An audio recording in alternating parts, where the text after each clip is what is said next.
I started to examine my mum and my dad, and I could see clearly how broken they were and how dysfunctional they were in their own belief systems.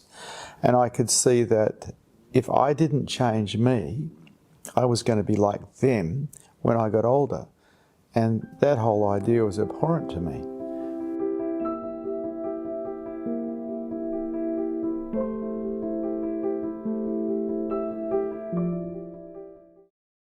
Welcome to Satsang. Yes, Sai. What do you mean when you talk about undoing the mind?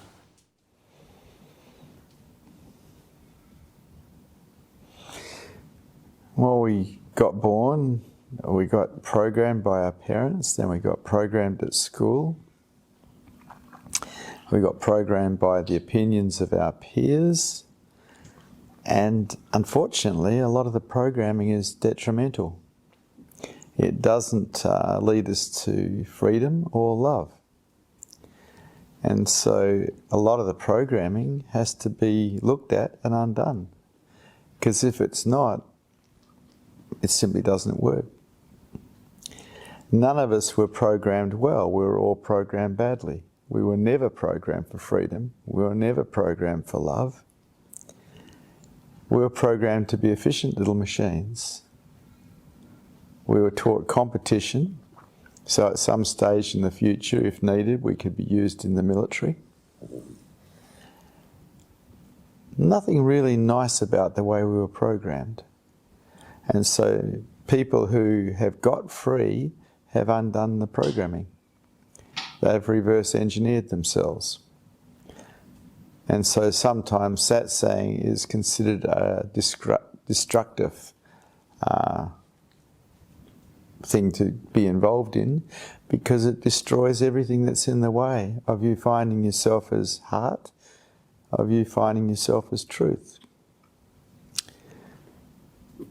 It's like a great big washing machine. It takes out all the things that are not meant to be there. But most people don't get involved with satsang. They just live their lives with the programming that they were given by their parents, their schooling, their government, their religion, until they die. And as a result, they don't change much. From about the age of 19, they're pretty much the same for the rest of their lives. Whereas a seeker who's actually having a look and removing things that are in the way starts to change. And that's one of the reasons they end up being a little bit of an outsider. Because people want you to be the same. They don't want you to change. They want to be able to meet the same person every time. They want security in that. And seekers actually change because they're undoing themselves. They're reverse engineering some of the negative programming that they've actually had. So it's difficult. But if you're a seeker, this is what you do. So what is the doing? What is the process of undoing the mind? Well, you watch the mind. You develop a silent witness that watches the mind without judgment, and you get to see what it's doing. You get to see what it's up to. You get to see how it's been programmed. And if you watch it carefully enough, you'll get to see the things that are in the way, that are causing problems. And you'll also get to see the things that aren't true. But in watching the mind, you watch it like a detective. You watch it like a scientist. You watch it with a filter on of doubt. And because you have a filter of doubt on, in examining the mind, you start to see what's wrong, what's not working properly. More of a scientific approach. Then, if you want to, you can undo those things or you can leave them. It's up to you. I was very fortunate in that at the age of 19, I was introduced to this, and I entered a encounter organisation that started to help me undo myself. And boy, did it change me. So What do you see, or what was your experience as the greatest difficulty as a seeker in undoing the mind? The greatest difficulty is the willingness. You have to be willing, because you're running against default patterns, default programs that have been there for a long time, and they're hard to change. There has to be quite a strong willingness to do the work on yourself, otherwise you won't. It's the ingredient that works, the willingness. And for me, I got to go back to talking about what happened for me. I just didn't like what I saw when I examined my mind. I could see that I had been programmed quite badly, and that I was in trouble because of the programming. And so I started undoing things pretty much immediately. One of the first things that I undid was victim-orientated thinking, seeing myself as a victim of this, that and the other, because I could see clearly that to be a victim of anything, you have to volunteer. Bad things can happen to you, but to be a victim of them, that's a voluntary act. And the moment you move into victim orientation and start blaming someone else or the world, you're creating resistance against the world or someone else. You're creating suffering for yourself. And I just was not into creating suffering for myself. So when seekers inevitably come across the obstacles and like you were saying, that the disillusionment that can sometimes come with seeing how broken you are, or the patterns that need to be changed in the mind, how can the seeker keep going past that disillusionment and keep on track, I guess, of... Well, I come back to my own story again. It was really clear to me as I started to look at myself, I started to examine my mum and my dad, and I could see clearly how broken they were and how dysfunctional they were in their own belief systems. And I could see that if I didn't change me, I was going to be like them when I got older. And that whole idea was abhorrent to me. I saw my mother as someone who worried about everything, turned herself into a victim of everything, suffered incredibly. And I was like that because I'd spent more time with her than anyone. And I wanted to change it, so I did.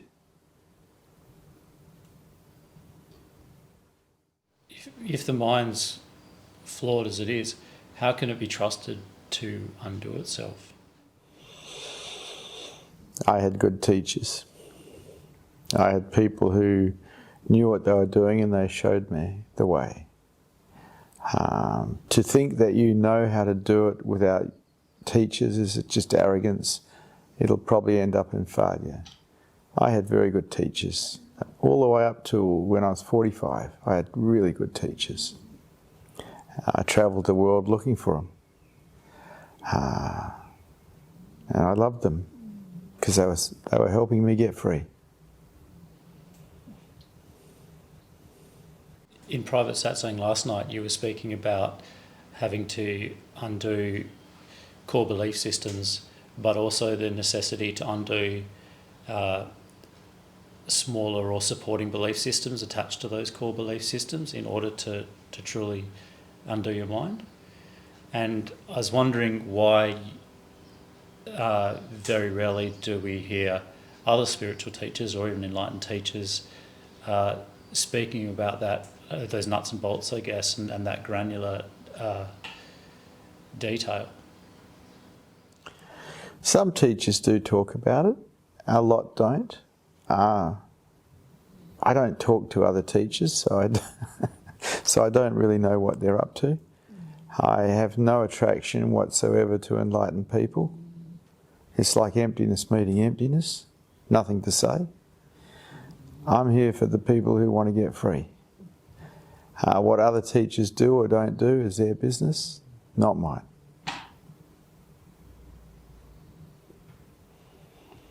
Thank you. Thank you. Any questions? Any statements? Any challenges to anything that's been said here today? Or does anyone have anything they would like to chat about?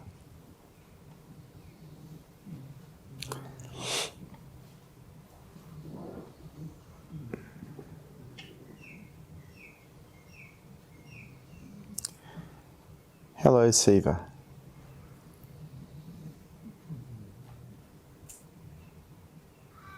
Hello, Vishrant. Hello, Siva. Vishrant, there is a video of you in YouTube under self-inquiry in which you asked to lie down at the beginning. So whenever I lie down, I always feel asleep. How to get rid of this? Do some... Well, we could remove that video. That would probably work. I don't tell anyone to lie down because they fall asleep. Anything else?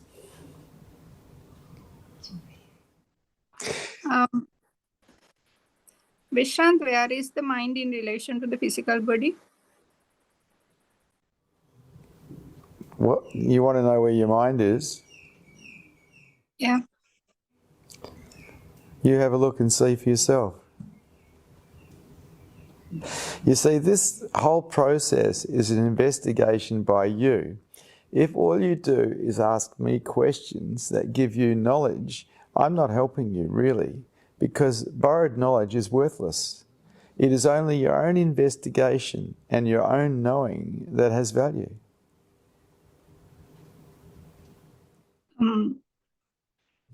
No, I ask that because when I'm witnessing the mind, I feel that the mind is around the face and the head.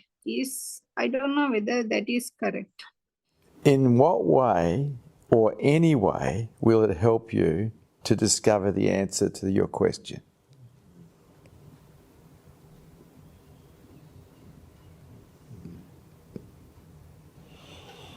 Anything else?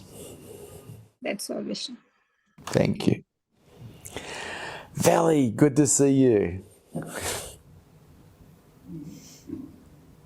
Vishrant.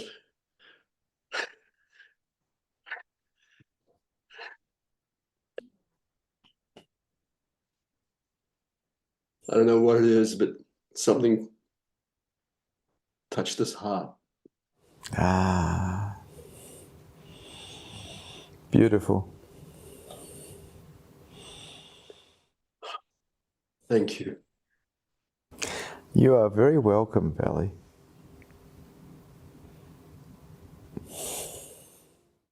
And don't want to get into blurb, but you made a suggestion to me a while ago, and I've been following it, and it's really whacking this one around in a beautiful way. Oh, good. What was the suggestion, Valley? I don't remember the exact wording, but it was something like speak and share, or talk your truth, or Yes. I recall I did that for you. That is the most dangerous thing you can do for your ego. It will destroy it. Exactly. kicking other people, but I'm kicking my own ass with it. Yeah. Well, that's what happens. As soon as you start telling the truth, you put a target on yourself, because people actually don't want to hear the truth. They want to hear lies that they believe coming out of your mouth. You say that again, Vishrant? I didn't take it fully in. Okay, so when you're telling people the truth, what they really prefer to hear is convenient lies coming out of your mouth that match their belief systems. Exactly. Yeah, exactly. Yeah. And because you're contradicting their bullshit, they will attack you. Yes. And the beautiful thing about that is it shows me where I'm stuck or not. Can do. Particularly if you take offence to anything they're doing. Exactly. Yeah, it's a teaching in itself, a total teaching. Any spiritual teacher that asks you to teach is putting you in jeopardy. But my feeling with you is you're ready for it. Yeah, I fear it Mm. because of what I'd have to face in myself. Because I see that I see me as I'm not there. Like I see many people go out and talk all sorts of bullshit who aren't awake. And I'm not fully awake. No, I know that. But the obstacles that are in the way can be removed through this process. You start telling the truth and you'll get to see so much about you that is in the way, and you'll start removing it because it's in the way. You have been well set up, mate. It's amazing. I'm incredibly grateful. Vishrant, this is beyond any crap that the mind can say. You're doing something. There's something that happens with you and me. Because sometimes you talk stuff that just doesn't land. It doesn't relate. And but somewhere where you come from does something for me. Hallelujah, brother. And it's so strange with you. I don't worship you as a guru or anything, and yet I feel like almost we're mates. And at the same time, I see you're beyond. We actually are mates.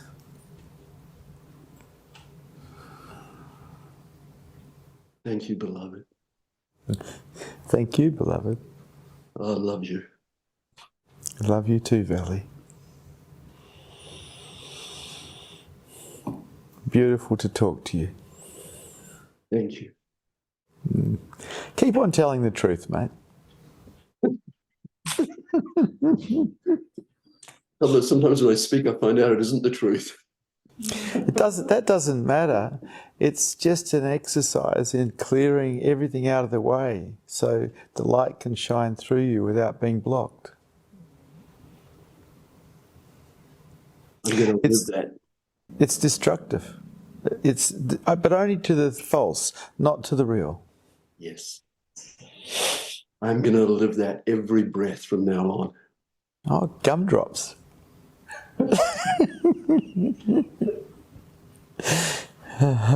Thank you, beloved. Nice to talk to you.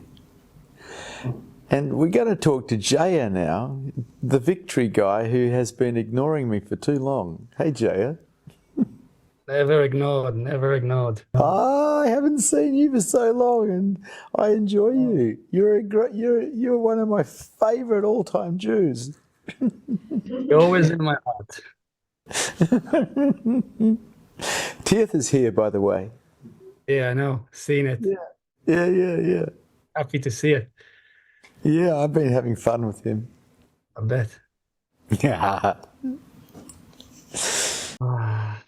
When we talked last time, no, few months ago when I was in the States, you gave me permission to go on and explore new things and open up new opportunities and things. Yeah. It was really good. I've been through the washing machine, but I experienced a lot of great things, and I feel like I almost going through some sort of a circle.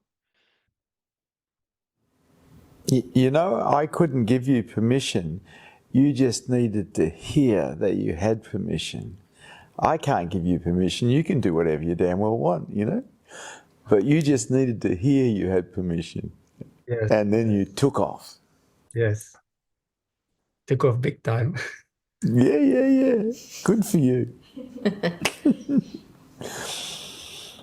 It was really washing machine, and through your teaching, I seen it, I experienced it, and I seen it, but it all came nicely. Actually, it's almost almost everything I wanted happen. Everything I wanted happened, really. And then it went into a different part of the cycle, which it was kind of spending time with my kids and giving back to them support and help that they needed, and me as well. And it's kind of settling down now. But I want to say as well that you were always in the background for me as a guide, even that I didn't come, because I do the satsangs online and as well, like the recordings and everything. And You are very welcome. You are part of our big family. thank you. It's great to see you almost in person again. Almost in person. I'm actually here, man. And if you really feel, I'm also there. I know you're there. I know. I know. I could feel it. But since you were here, I got a new dog, which you'd be familiar with. The French bulldog, the Frenchie. Yeah, saw it. And we've just changed the diet of the Frenchie. He's now on boiled pumpkin and wheat-free biscuits, and he stopped farting.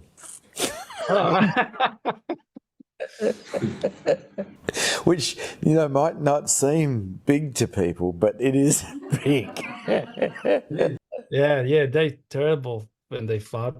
But the other one used to fart as well. There he is. He's lovely. I saw you taking him in the bag in the supermarket. It was so funny. Oh, he's too big for that now. He's twice the size now. Because he eats and eats and eats. He's a big eater. Aren't you beautiful? He's a beautiful dog. Are they getting along? All of them? No. The other dogs don't like him at all.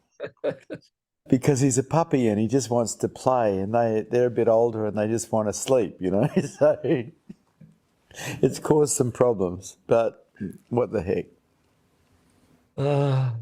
Vishrant, I wanted to ask you something that came to my mind. But I've been watching the videos and the reels and everything, you know, you guys dancing, and it's great and that, but something came to my mind to ask you. I wonder what you think about it. When I used to go to the gym, I used to do CrossFit quite a few years ago now. And when he used to put like heavy metal, hard rock stuff in the background, I felt like the music was actually draining me, that particular music. Yeah, it wasn't the music, it was probably okay, so I got this back in the early 80s. I realised that people weren't draining me. When I'd go out with them, I'd feel drained, I'd feel tired. What was happening was I was filling up with dense energy, particularly this tamasic, sleepy type energy, and it made me feel drained. And so more than likely when you were doing the crossfitting or whatever you're doing in the gym, people were purging and you were picking up their energy, and it was making you feel tired because it was that type of energy. Yeah, but the thing was that particular hard rock music, you know, the really kind of aggressive music, which I don't mind it now, but at that time I felt like it was like I couldn't function with it. Yeah. If you had have danced by yourself instead of in a group, it might have been better. But then again, it could also be an instrument for creating purging in you, whatever you're carrying.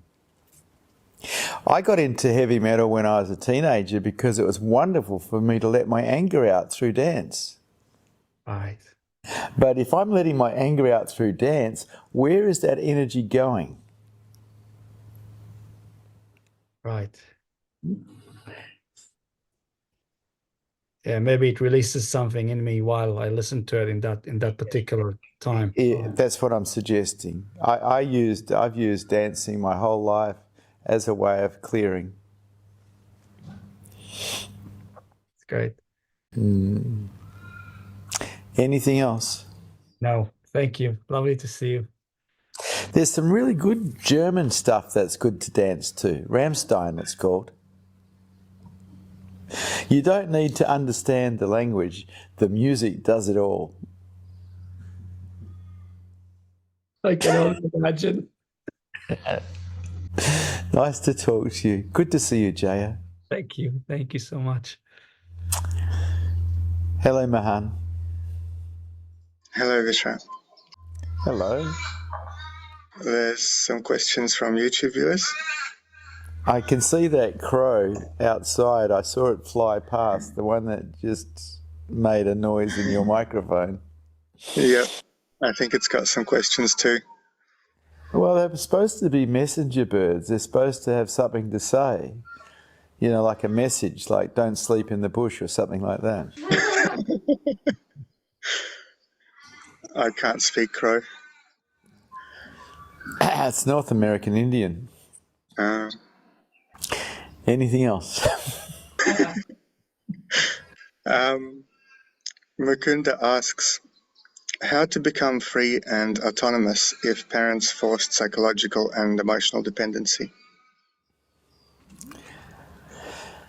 Who asked that? Akunda? Mukunda. Mukunda. Yeah, probably asking the wrong person. I didn't comply with what my parents wanted. I was what was considered an uncontrollable child, and I was put into the care of the Roman Catholic priests and brothers because my parents couldn't control me, because I just wouldn't comply. You must be complying. Anything else? Averal asks, I'm 25 years old and my girlfriend is asking me to marry her, but I don't want to marry anyone right now. I want to be in many more relationships, but I also don't want to lose her. Yes, I do understand this problem. What do they say? A bird in the hand is worth two in the bush? Maybe not. Maybe you need to play. I don't know. That's going to be up to you. Needless to say, if you don't marry her, she'll probably find someone else to marry because she probably wants to have children. I had children when I was, my first child when I was 34 years old, and I felt I was too young then.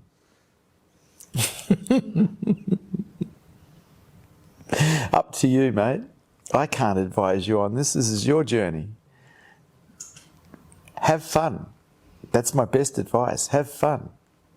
But there's a price for that. Anything else, Mahan? And Mukunda also asks how to deal with cravings. Like the craving for coffee? Get a coffee.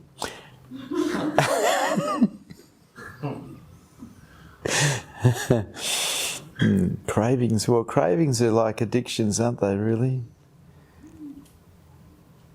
Yeah, I worked as an addictions counsellor for 6 years, and the only way to stop addictions is to stop.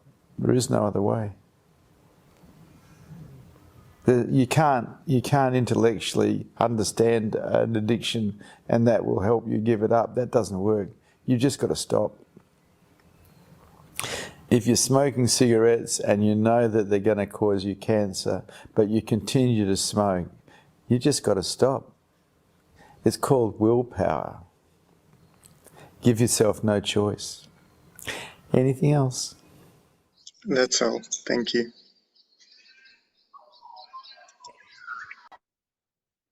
Rajesh, hello. Hi, Vishrant.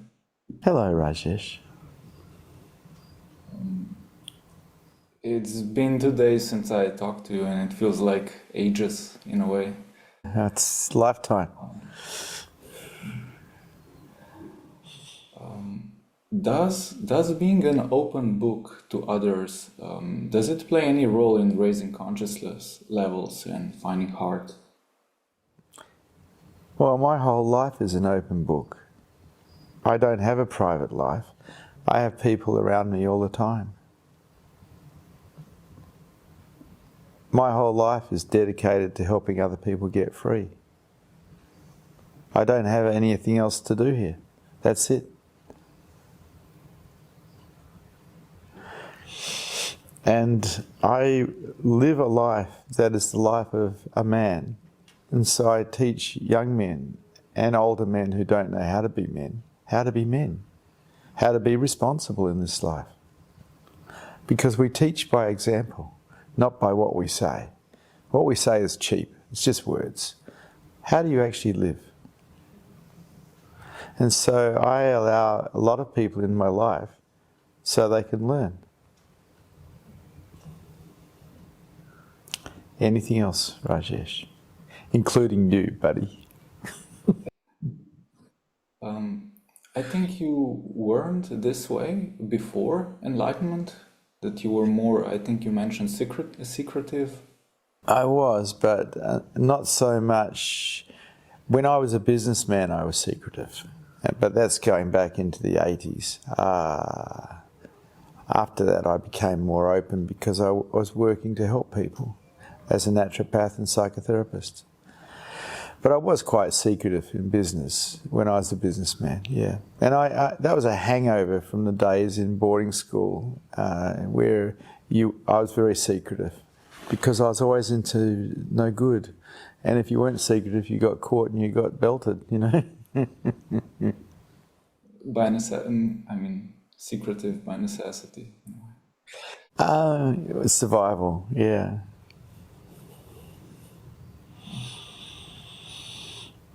Yeah, my parents had absolutely no idea what I got it up to.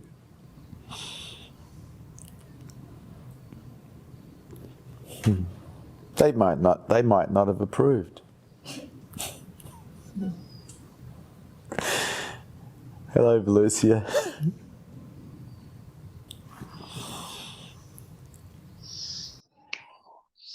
Hello, Vishrant. Hello, darling. Just want to say hello. Hello. Thank you. You're welcome. Thank you. I put a new collar on my dog yesterday. It's one of those ones where it doesn't go around its neck. It's like a harness. And it's got, I'll lift it up. Come here, dog. It's got service dog written on it. And because it's got service dog written on it, and I can take it into cafes and other places because I just have to pretend to be handicapped with my service dog. And on the other side, it says don't pet, you know, which makes it look like I'm a serious service dog. Yeah. See. Yeah. Because I like to take the dog everywhere. And he likes to come everywhere. It's a good idea. Yeah. It's good news he stopped farting.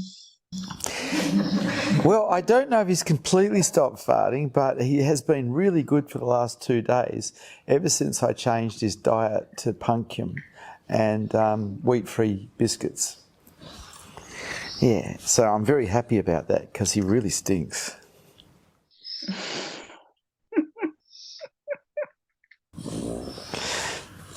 Yeah. And oddly enough, he really likes pumpkin. And pumpkin at the moment is very economical to buy in the supermarkets here.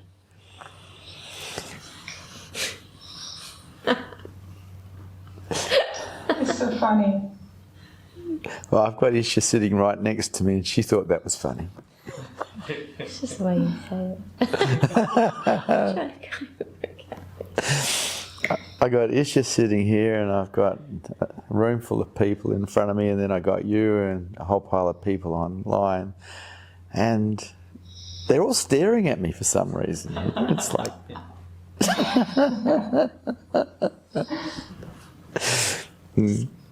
Nice to see you, Lucia. Nice to see you, darling. Thank you. Thank you for the way my life is changing so much, so deeply. Really, every day. Thank you so much. I'm so happy to be here with you. You are most welcome. Most welcome. Thank you. Hello, Moksha.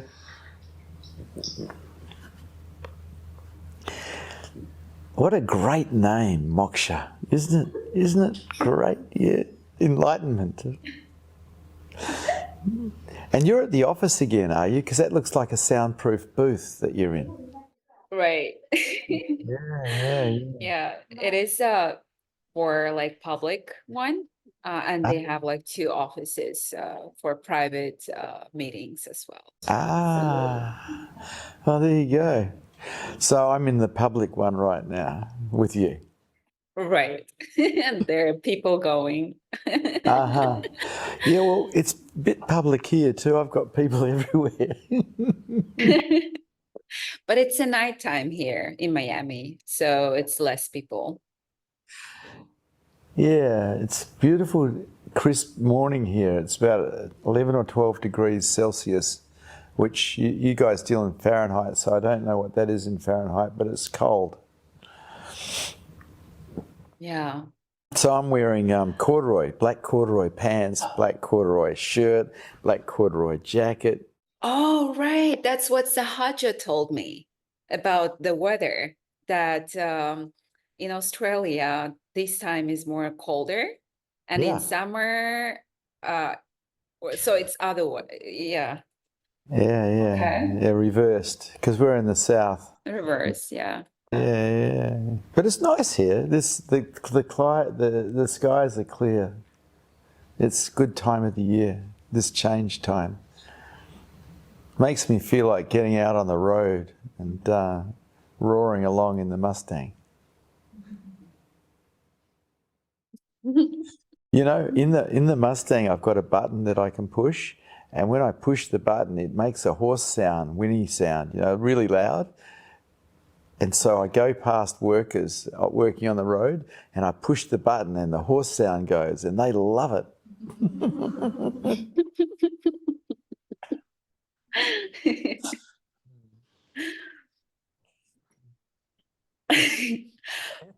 By the way, I had this question regarding my name. So, and you reminded me.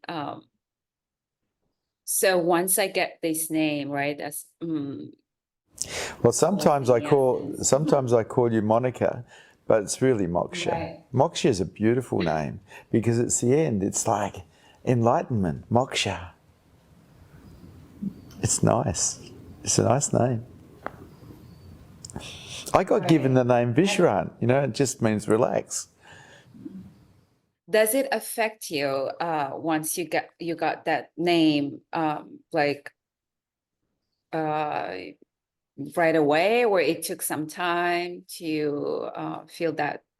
I embraced it straight away because I decided to be a sannyasin, and in those days, to be a sannyasin, you also had to wear red or orange, and you had to wear the beads with the picture of Osho around your neck.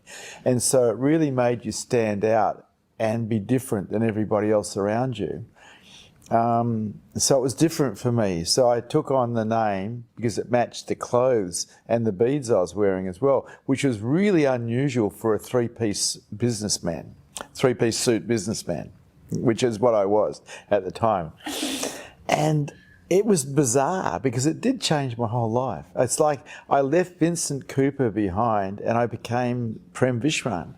And it was a complete change of life because 𝐬𝐞𝐿 was a rogue, and it took a while to make the change into Vishrant, who was a nice guy.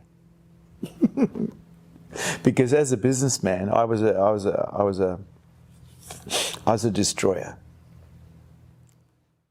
That's very impressive that you wear that orange cloth, because it's kind of weird. I mean, right, in modern society, when you are strange and wearing this orange cloth. Yeah, I eventually changed it to red leather. I had red leather pants, red leather cape, and I had a mala with 21 diamonds dressed, put in gold. And I was driving a racing car, a red racing car, and I had a blonde chauffeur. You know, so I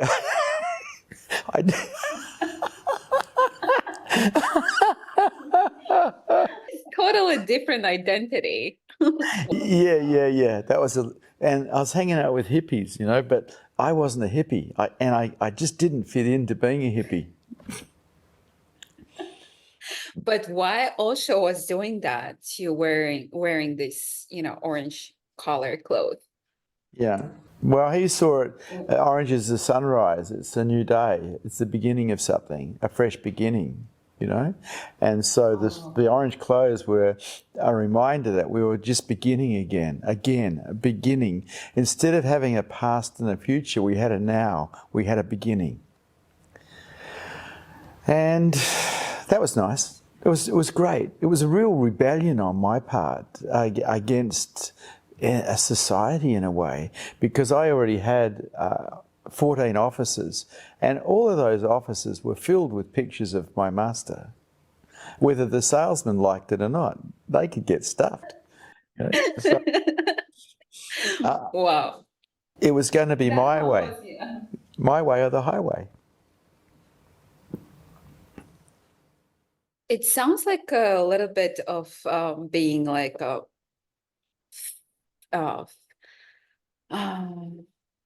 fan of, is that healthy, being a fan of your master, like putting all pictures and, praying for him and all these things? I never prayed for anything. I realised after I started having satoris, there's no God to pray to. We are that. You're just praying to yourself. It's ridiculous to think that there's something separate from you. You have a satori, you find yourself as the universe. You know that there's no separate God, that everything is God. And that we as individuals aren't really individuals. We are that also. That is our totality also. And so I've never been into praying to anybody, because I am that. When I was a Catholic, a schoolboy, I used to pray because I was terrified I was going to go to hell, because they frightened me. They said that if you're bad, you'll go to hell. And I was bad every day, so I had to go to confession every day to have my sins forgiven so I could go to heaven. But I found out through Osho that we are God, that we are the universe, that we are everything, and not through intellectual understanding, through the direct experience of finding myself as that. And that changed me again to like, wow, there is another way to live this life that is very beautiful, and it's not collecting money. And I wasn't even into money, I was into success, and I had become super successful. I retired when I was 28, but there's nothing at the top. All at the top you find is greedy old men trying to make more, And I didn't even want to hang out with them. I'd rather hang out with the hippies who are at least dancing and having fun, So I hung out with the hippies, though they never accepted me because I'd looked too much like a policeman in those days. So what was the purpose having Osho's pictures all over your offices and your... Tosh, wake up.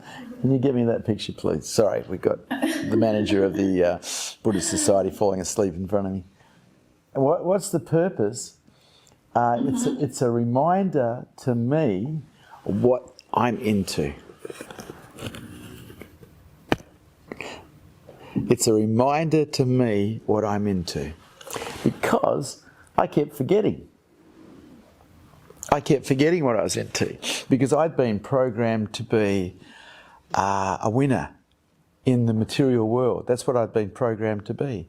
And I had become that, but I was identified with that.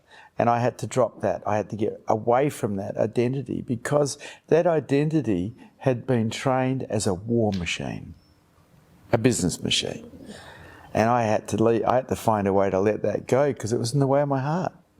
It was in the way of me perceiving love. War machines don't perceive love. They perceive success, and they go for it. And so I had to give all of that away, and I did. I gave it all away because it was in my way of finding heart, of finding what's really valuable here, which is love. There's nothing else valuable here. Like I've had everything. There's nothing else valuable here except love. Everything else is tinsel on a Christmas tree, worthless. In the same breath, you can have everything you want, but you can't be attached to it. The attachment itself is prison. So I got rid of everything. I literally got rid of everything. I swapped a Rolls Royce for nothing. and existence gave it all back to me again. Without me trying to get it. So, I do have this attraction to fancy lifestyle, like a huge attraction.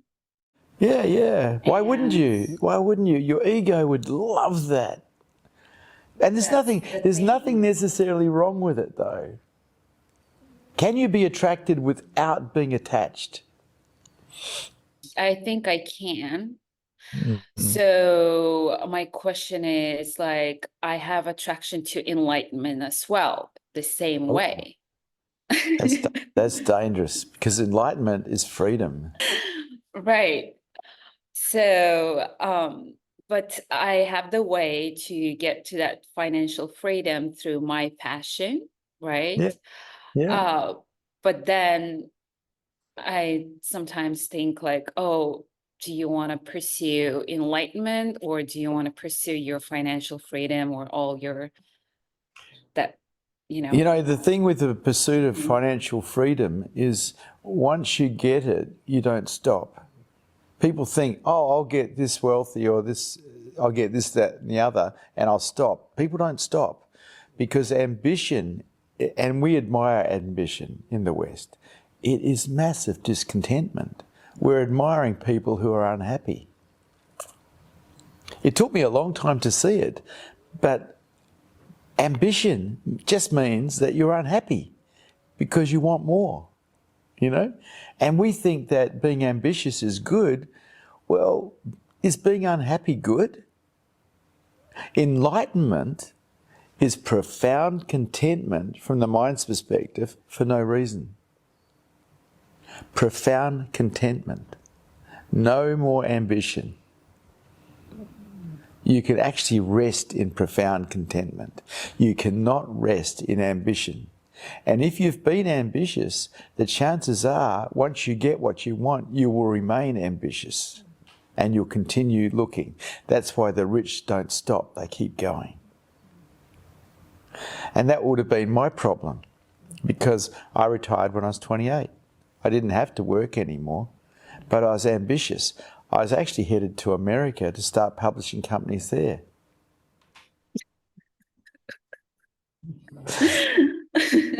But you didn't. No, because of Osho, because I had intervention, and I learnt another way to be in the world. I learned a way that was very beautiful, the way of the heart. And that didn't stop me from making money or being successful, but my drive was the way of the heart, which meant I was into taking care of others, not just me.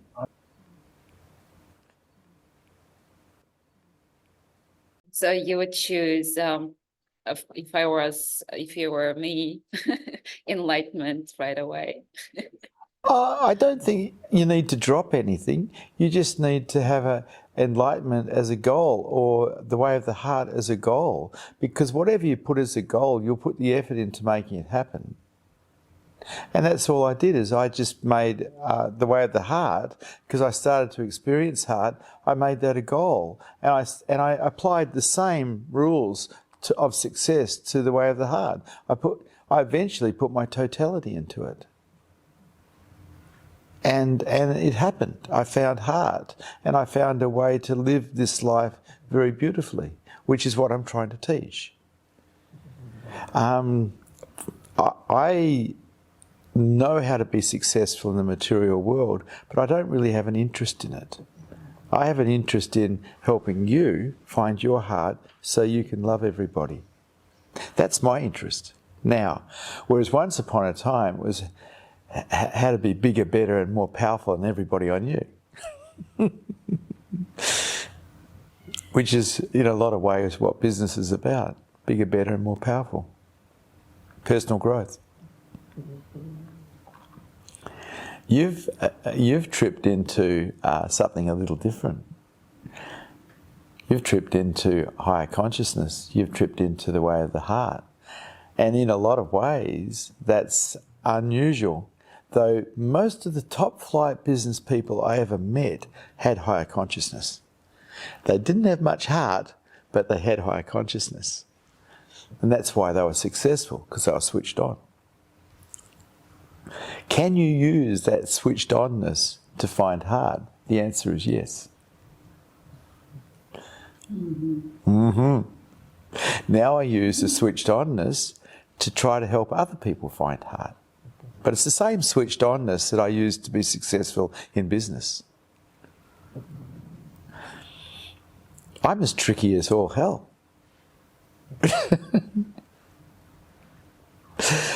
I'll say whatever you need to hear to motivate you towards heart.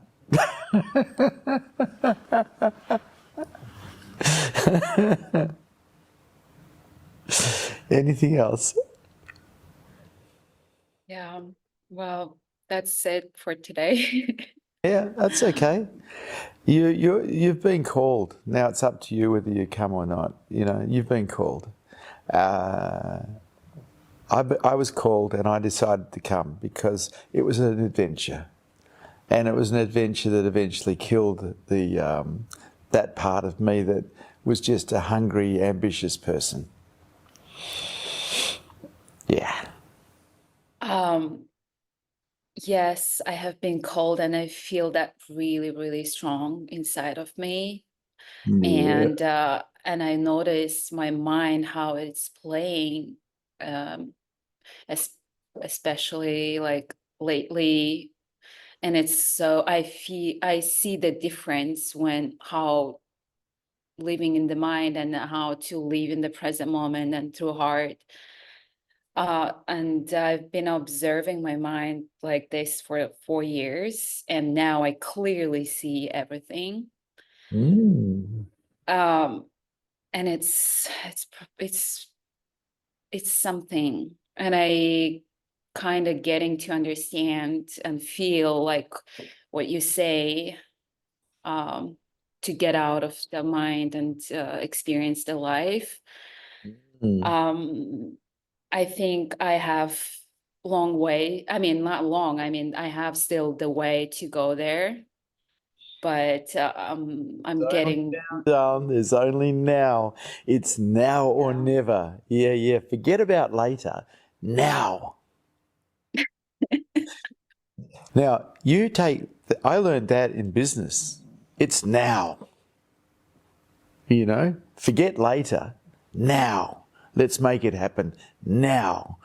And I learned a lot of that from America, because I live in Perth, West Australia, where everyone is dull, ignorant and apathetic. And I went and lived in New York for a little while, and everyone there is go, go, go, let's make it happen. And I realized that's what works in the material world. Make it so. Make it happen. There is only now. Later is not real. Yes. I agree. Yeah, good. Anything else, Moksha? That's it. Thank you so much. Thank you, Moksha.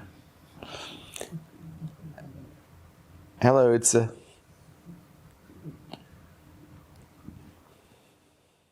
Hello, Vishrant. Hello there, darling. You in India still, or you're on an aeroplane? What are you doing? I'm in India. Are you? Yeah. You've got some kind of background happening. What's that behind you? This is just bed. Just bed. Maybe there is light. There's some, yeah. Yeah. It's like there's this thing floating next to your head. What is it? It's a light fitting. It's a light fitting, yeah. Yeah, what is that? Is that your master? Light. That's a light, okay. Background is not interesting. My foreground is interesting if you want to have a look. Yeah, show me. I don't know. Oh, yeah. Oh, very That's a balcony that's very cool. and a swimming pool. Yeah. Are you in a hotel or a house? It's a house, but Okay. There's the sun. Yeah. Okay, thank you for showing me that. What would you like to chat about? I just wanted to thank you. You are always with me. You are always with me. I just wanted to thank you.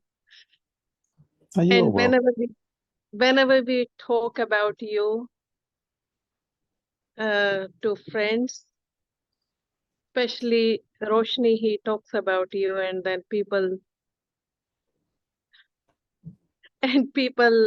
they start asking questions, and then Roshni is in trouble. Oh, good for Roshni. Yeah, you didn't ask him to share the truth, but he likes talking about his experience with you, and then people start sometimes attacking because they ask questions and he doesn't know what to say. Ah, tricky. They should ask me the questions. Yeah. I really liked your talk with Valley today. It was very touching. Yeah, Valley's beautiful. I love Valley to bits. Valley reminds me a little bit of myself from before.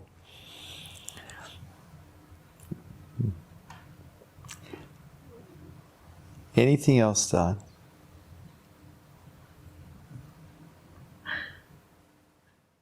You're always in my head and keep giving me advice. Yeah, don't charge for that. That's free. I don't know what to say, but I just want to keep talking to you. Right. But I've got to talk to, I think it says hyena. Hyena? Namaste, Bhagavan. How do you say your name, sir? Hyena, like an animal. It is hyena. Yeah. Because when I think of hyenas, I think of Africa. Motherland. What does hyena mean? Does it have a meaning?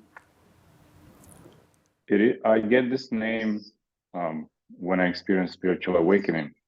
So I have a baby cat over here. Ah, you have a cat. I have a baby dog, a Frenchie. I actually have 7 babies over here and 8 cats. It's quite a while. Wow.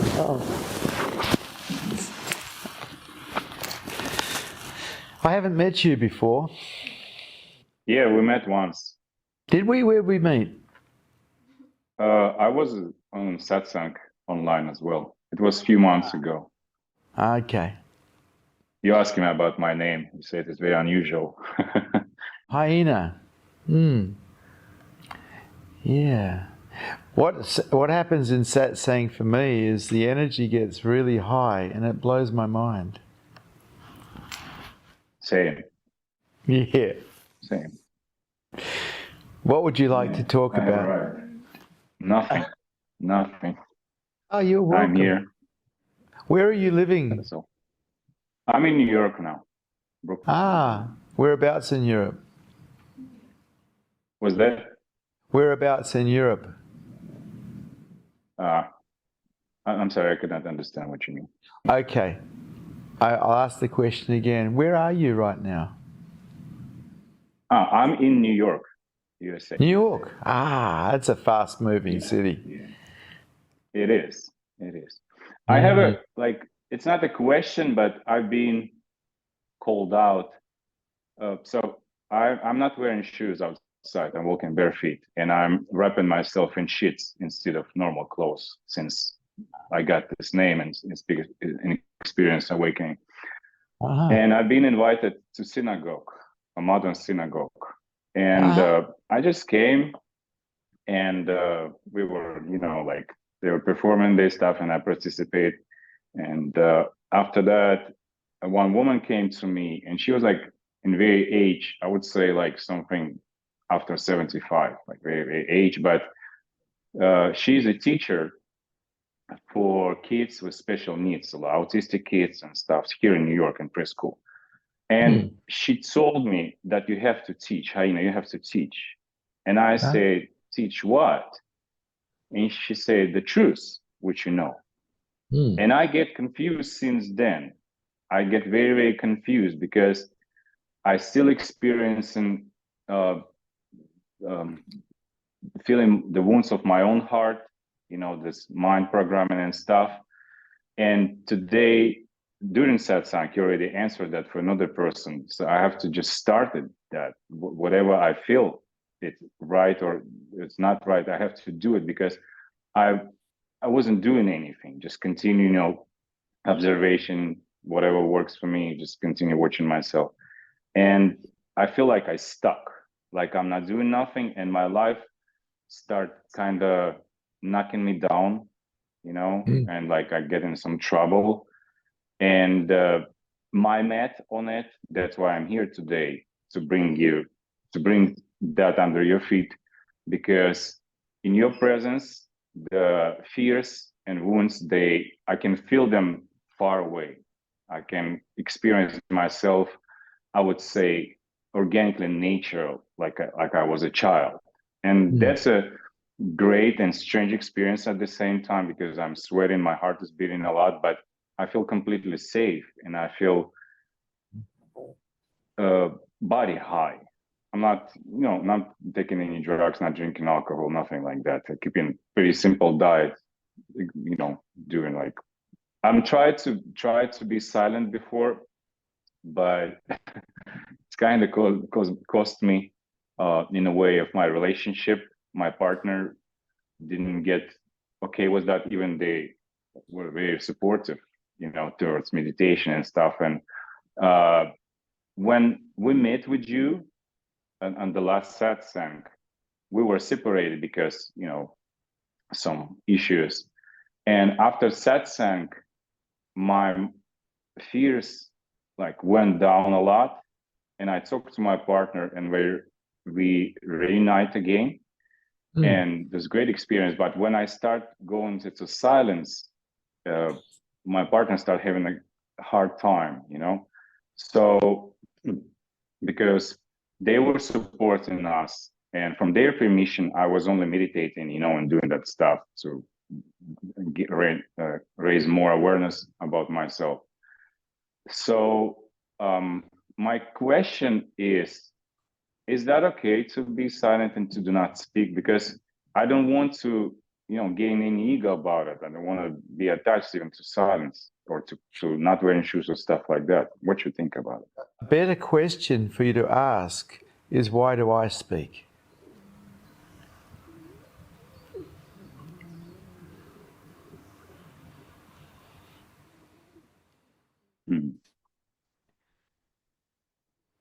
Why do I speak?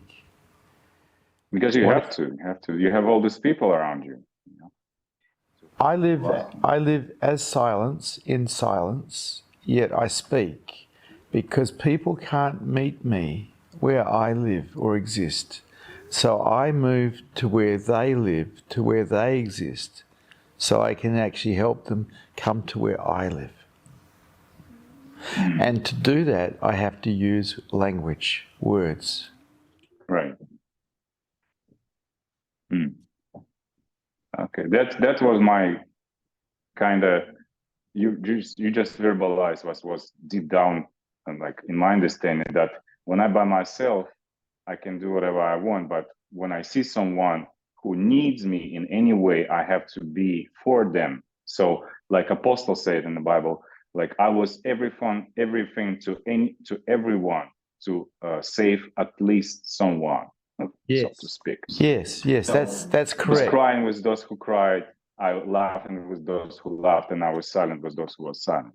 And I was, until that moment when I'm speaking right now, I have these doubts, which also relate to victim-oriented mind. And I have no questions. I'm empty. Thank you so much, Bhagwan. Thank you. It is nice to talk to you. Meet people where they're at. Be kind. Be compassionate. Meet people where they're at. It's lovely to talk to you. Same. Mel Neff. Mel. Hi. Hello, Mel Neff. Yes. Yeah. Well, Mel, what do you got to say?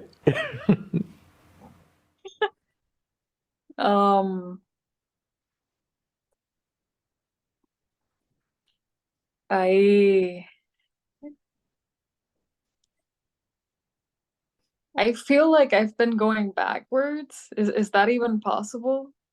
Well, right now you're sitting still, you know. But if you stand up and you take a step back, you're going backwards. Okay, what happens for seekers is they get into this and they're looking for all the good stuff, but unfortunately they run into all the bad stuff that they've been storing for years and years and years, and they think they're going backwards, but you're not really going backwards. What you're doing is exploring and letting out all the little bits and pieces that need to be let out from what you've collected from the past. It's okay. Okay. Yeah. All right.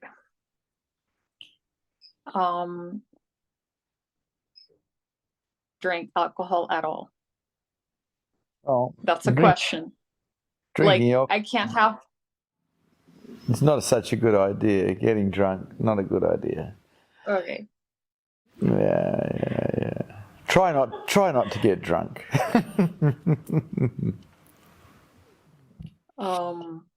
Because I understand that I was like recently, since things were coming up that were painful, like I started to drink more. Yeah. And I know that I can, and I know that I don't need to do it, but in that moment I did. Yeah, well, you fell over once, but right now you seem sober. And right now it's the only time that's real. The past is gone. Forget it. Let it go. There's only now to be worried about. Yeah, right now, right here. Okay. Yeah.